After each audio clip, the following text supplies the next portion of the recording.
Alright, hey YouTube, welcome back to another layout update.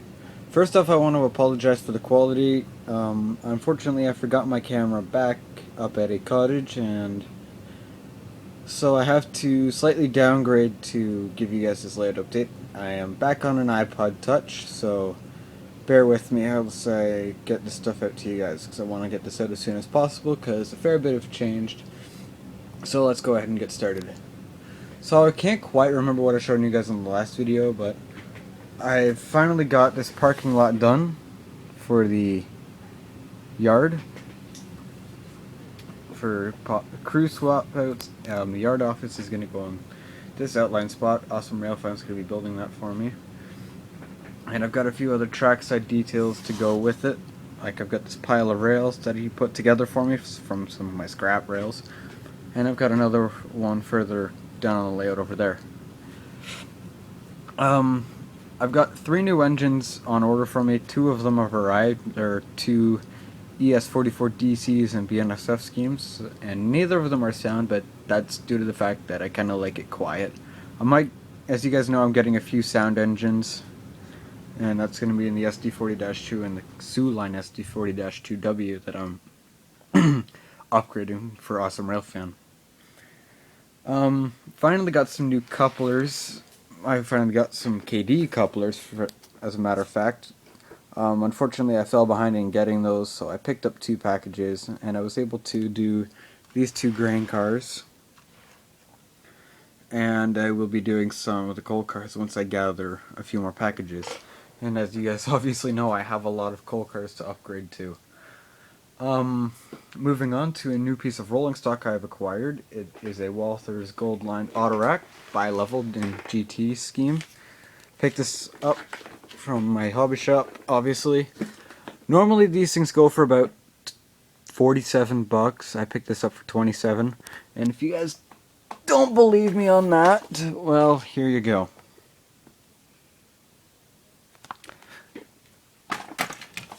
So, on first inspection of the car, this looks very, very good.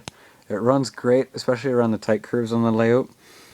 You can see behind all these grab irons, which I've never actually come across on a Walthers product.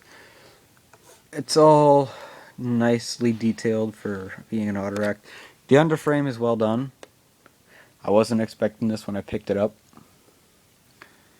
The only thing I don't really like is the discoloration from the coupler holding, but you don't really see it when it's running, so honestly that's not that big of a deal to me. It's just kind of a thing that's there you don't see, but you know it's there, and it kind of bothers you. So all the lettering along the car is legible under close examination. It's all accurately done.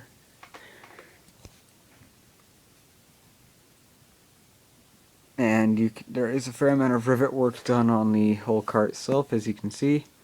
And it's the same deal on the other side of the car as well. Alright, so moving on. Down here, I finally got to do some scenery work. Got some telephone poles that run along the side of the layout, excuse me.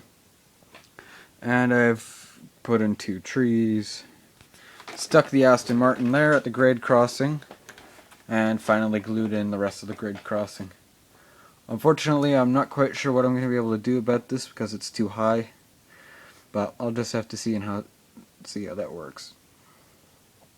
But overall, this is a really nice shooting spot for like pictures. Kind of film it going over the grade crossing, like just take pictures, not videos, because I don't want trains running off the end of the layout. And I guess you could get some nice film shots from right here. Maybe with the grade crossing out of the way, or the opposite way like I showed you. Alright, so moving on to some of the other things that I'm going to be doing. So I'm going to be attempting to do some more detail work to these coal cars. Let me just bring it over here so we probably have better lighting. Okay, maybe not. So I'm going to attempt to detail these cars a little bit more because I really like them. I'm going to get some grab irons that go along here that actually stick out, and possibly some cut levers and such.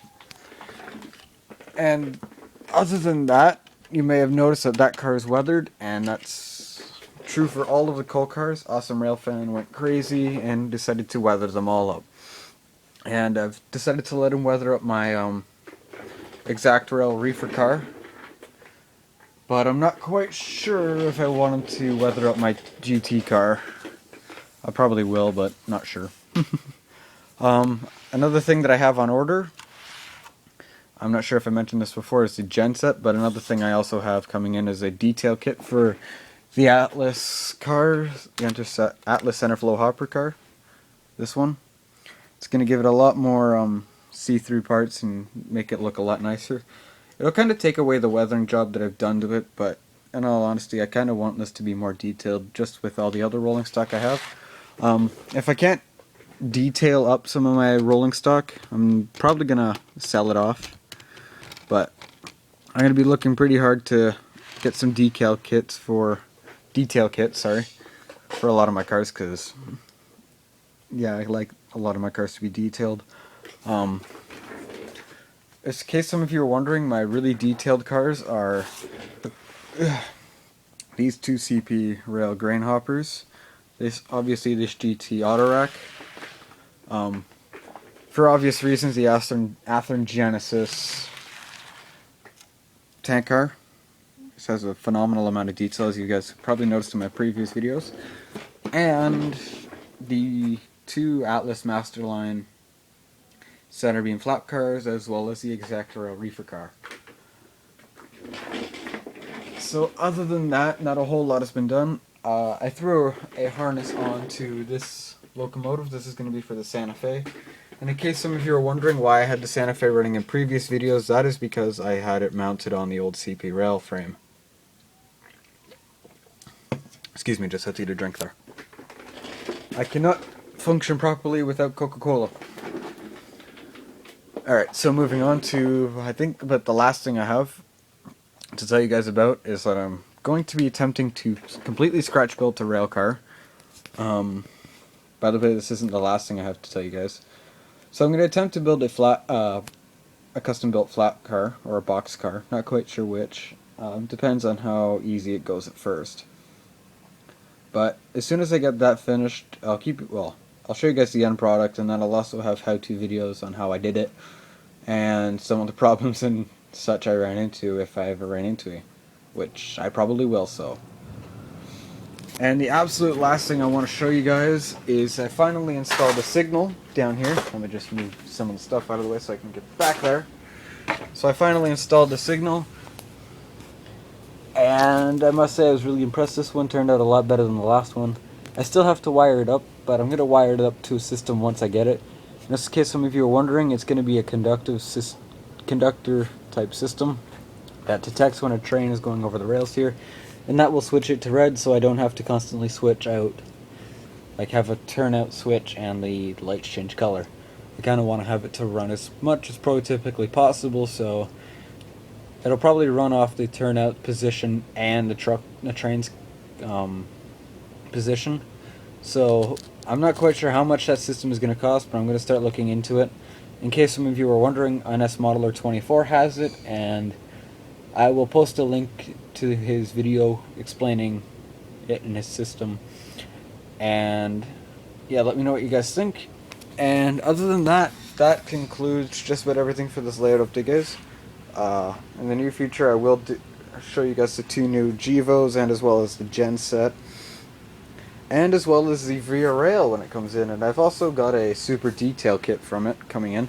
It's a Walther's build, and it's got a detail kit coming in, so I'm really excited to get that, and I'll have the video of that up as soon as possible.